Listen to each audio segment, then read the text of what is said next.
સાંભળો, ભાગવતનું મહાત્મ્ય કહે છે, અથ તે વર્ણતે સ્માભી મહિમા શુકશાસ્ત્રજઃ યસ્ય શ્રવણ માત્રેન મુક્તિ કરતલે સ્થિતાઃ.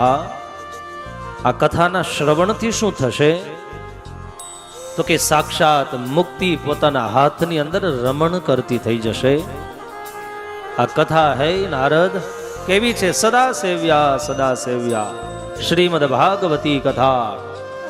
આ કથા એક દિવસ સાંભળવા જેવી નથી.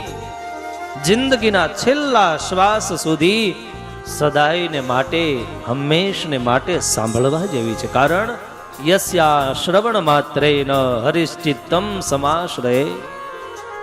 આ કથાના શ્રવણથી ભગવાન શ્રી હરિના ચરણની અંદર સાધકનું મન એ ચિત્ત ભગવાનના ચરણની અંદર સમર્પિત બની જશે.